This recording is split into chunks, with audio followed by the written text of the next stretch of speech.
हर नियम कानून से ऊपर हैं भारत के नौकरशाह। 567 अफसरों ने नहीं दिया अपनी अचल संपत्ति का ब्यौरा। नमस्कार, आजाद सिपाही के विशेष में आपका स्वागत है। मैं हूं राकेश सिंह। स्वस्थ लोकतांत्रिक व्यवस्था के तीनों अंगों विधायिका, कार्यपालिका और न्यायपालिका में से यदि कोई भी बेपटरी होने लगे तो ये खतरनाक हो सकता है।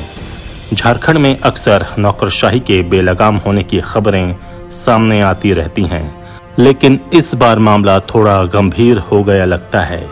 अखिल भारतीय सेवाओं के अधिकारी यानी IAS से लेकर दूसरे विभागों के अफसरों के लिए नियम बनाया गया है कि वे हर एक साल अपनी अचल संपत्ति का विवरण विभाग को सौंपेंगे। यहाँ तक कि प्रधानमंत्री नरेंद्र मोदी ने भी अफसरों से अपनी अचल संपत्ति घोषित करने की अपील की थी, लेकिन हाल की एक रिपोर्ट में पता चल रहा है कि देश के 567 IAS अफसर ऐसे हैं जिन्होंने ये विवरण नहीं दिया है। इससे साफ हो गया है कि भारतीय नौकरशाही को न किसी नियम कानून का डर है और न किसी कार्रवाई का। ये नौकरशाह केवल दूसरों के लिए नियम बनाते हैं और उसे लागू कराते हैं। नौकरशाही की यही प्रवृत्ति भारतीय व्यवस्था के लिए घातक साबित हो रही है और संसदीय समिति ने इस पर गंभीर चिंता व्यक्त की है।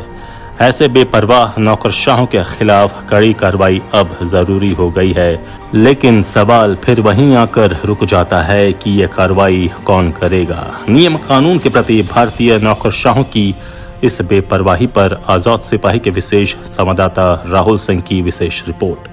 आजाद भारत के पहले गृह मंत्री सरदार वल्लभ भाई पटेल ने जब नौकरशाही को लोकतांत्रिक शासन व्यवस्था का फौलादी कवच करार दिया था, तब शायद उन्होंने ये नहीं सोचा था कि कभी यह कवच खुद को ही निगलने के रास्ते पर बढ़ चलेगा। लेकिन आज़ादी के 75 साल बाद अब ये स्पष्ट होने लगा है कि भारतीय नौकरशाही किसी के भी नियंत्रण में नहीं है और नौकरशाह हर नियम कायदा से ऊपर हैं।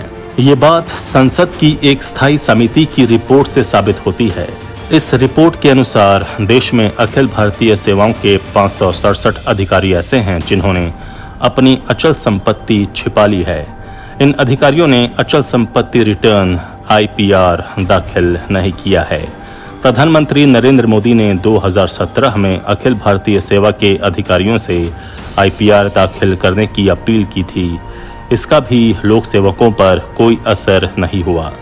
उसके बाद विजिलेंस कार्रवाई का भय दिखाया गया, लेकिन ये तरीका भी बेअसर रहा। खास बात यह है कि 32 अधिकारी तो ऐसे हैं जिन्होंने 3 साल से अधिक समय का IPR दाखिल नहीं किया है। विभाग से संबंधित कार्मिक लोक शिकायत कानून और न्याय पर संसदीय स्थायी समिति ने अपनी रिपोर्ट में कहा है कि बड़ी संख्या में अखिल भारतीय सेवाओं के अधिकारी हर साल अचल संपत्ति रिटर्न दाखिल नहीं कर रहे हैं। ये प्रणाली में गहरी खराबी की ओर इशारा करती है। इसका ये भी अर्थ है कि लोक सेवकों के लिए विजिलेंस क्लियरेंस से मना करना अब एक प्रभावी निवारक के रूप में काम नहीं कर रहा है। संसदीय स्थायी समिति के चेयरमैन सुशील कुमार मोदी द्वारा पिछले दिनों संसद में पेश की गई रिपोर्ट में यह खुलासा हुआ है। इस कमेटी में लोकसभा और राज्यसभा के 31 सदस्य शामिल थे। रिपोर्ट में कहा गया है कि 567 अधिकारियों ने 2018 से 2021 के दौरान IPR जमा नहीं कराई। इस रिपोर्ट को हर साल 31 जनवरी तक जमा कराना जरूरी है। केंद्र सरकार ने कई वर्ष पहले IPR दाखिल करने के लिए ऑनलाइन प्लेटफॉर्म तैयार कर दिया था। रिपोर्ट के अनुसार 2018 में 135 अफसरों ने IPR जमा नहीं कराई। 2019 में ऐसे अधिकारियों की संख्या 128 रही, जबकि 2020 में 146 अफसर और 2021 में 158 अफसरों ने IPR फाइल करने से पूरी तरह गुरेज किया। खास बात यह है कि सीधी भर्ती से आए अधिकारी भी IPR भरने से बच रहे हैं। 2 साल से अधिक समय तक IPR नहीं दाखिल करने वाले अफसरों की संख्या 64 है। 3 साल से जिन अफसरों ने IPR नहीं भरी उनकी संख्या 44 है। 3 साल से ज्यादा समय तक IPR भरने से बचने वाले लोक सेवकों की संख्या 32 है। संसदीय स्थायी समिति ने जब इसे लेकर DOPT से जवाब मांगा तो रटा रटाया जवाब दे दिया गया। उसमें नियमों का हवाला दिया गया था। ये नहीं बताया गया कि अफसर अपनी अचल संपत्ति को क्यों छिपाना चाहते हैं। संसदीय समिति ने कार्मिक एवं प्रशिक्षण विभाग DOPT को सिफारिश की है कि सतर्कता मंजूरी से इनकार करने के अलावा अन्य कड़े उपायों को सूचीबद्ध किया जाए।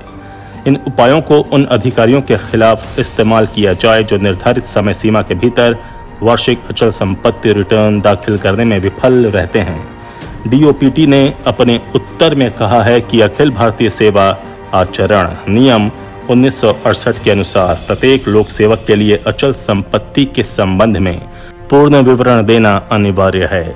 लोक सेवक को विरासत में संपत्ति मिली है, उसके स्वामित्व में है, उसके द्वारा अर्जित की गई है, पट्टे पर है, गिरवी रखी गई है, उसके नाम पर है, परिवार के किसी सदस्य के नाम पर है या किसी अन्य व्यक्ति के नाम पर है, इसका विवरण देना आवश्यक है। DOPT ने IPR को ऑनलाइन दाखिल करने की सुविधा 1 अप्रैल 2015 से शुरू की थी। 1 जनवरी 2017 को स्थापना अधिकारी एवं अपर सचिव ने सभी मुख्य सचिवों को पत्र भेजकर अपने अधिकार क्षेत्र से संबंधित सभी अधिकारियों को समय पर IPR ऑनलाइन दाखिल करने के लिए आवश्यक निर्देश जारी करने का अनुरोध किया था। इसके बाद सचिव ने भी राज्य सरकारों को ये सुनिश्चित करने के लिए आवश्यक निर्देश जारी किए हैं कि अधिकारी निर्धारित समय के अनुसार IPR मॉड्यूल में अपने IPR ऑनलाइन जमा करें। केंद्र सरकार ने अखिल भारतीय सेवाओं के अधिकारियों का नाम सिलेक्शन सूची में शामिल करने के उद्देश्य से सतर्कता मंजूरी लेना अनिवार्य किया है। इसमें किसी पैनल में या कोई भी प्रतिनियुक्ति जिसके लिए केंद्र सरकार की मंजूरी आवश्यक है, उस वक्त संबंधित अधिकारी की विजिलेंस क्लियरेंस देखी जाती है। यदि कोई अधिकारी पिछले वर्ष की अपनी वार्षिक अचल संपत्ति रिटर्न अगले वर्ष की 31 जनवरी तक जमा करने में विफल रहता है तो उसे सतर्कता मंजूरी से वंचित कर दिया जाएगा। वर्ष 2020 के लिए IPR दाखिल नहीं करने वाले त्रुटिपूर्ण अधिकारियों पर कार्रवाई के संबंध में संबंधित राज्य सरकारों को दोषी अधिकारियों की सूची भेजी गई थी। संबंधित वेतन नियमों में संशोधन के माध्यम से संबंधित अधिकारी के अगले उच्च ग्रेड में पदोन्नति प्रदान करने के लिए भी IPR समय पर जमा करना एक अनिवार्य शर्त है। समिति की ओर से कहा गया है कि इस तथ्य पर समिति के सदस्य अपनी चिंता व्यक्त करते हैं। बड़ी संख्या में अधिकारी हर साल अचल संपत्ति रिटर्न दाखिल नहीं कर रहे हैं। वास्तव में समिति को यह जानकर आश्चर्य हुआ कि 32 अधिकारी ऐसे हैं जिन्होंने लगातार 3 वर्षों से अधिक समय से IPR दाखिल नहीं किया है। तथ्य यह है कि अधिकारी वर्षों से IPR दाखिल नहीं कर रहे हैं। इसका ये भी अर्थ है कि सतर्कता मंजूरी से इनकार करने का जो डर दिखाया गया था, अब वो एक प्रभावी निवारक के रूप में काम नहीं कर रहा है। संसदीय समिति की रिपोर्ट से साफ हो गया है कि अखिल भारतीय सेवकों के अधिकारियों को किसी का भय नहीं है, लेकिन अब इस प्रवृत्ति पर नियंत्रण का समय आ गया है। भारत जिस तेजी से आगे बढ़ रहा है उसमें इस तरह की बेपरवाही का कोई स्थान नहीं होना चाहिए। इन अफसरों को बताया जाना चाहिए कि नियम कायदे केवल आम आदमी के लिए नहीं होते हैं, बल्कि अफसरों को भी इनको मानना होगा। आज़ाद सिपाही के विशेष में अभी इतना ही। आप हमारे इस YouTube चैनल को ज़रूर सब्सक्राइब करें। आप हमारे Facebook पेज को भी ज़रूर फॉलो करें। धन्यवाद।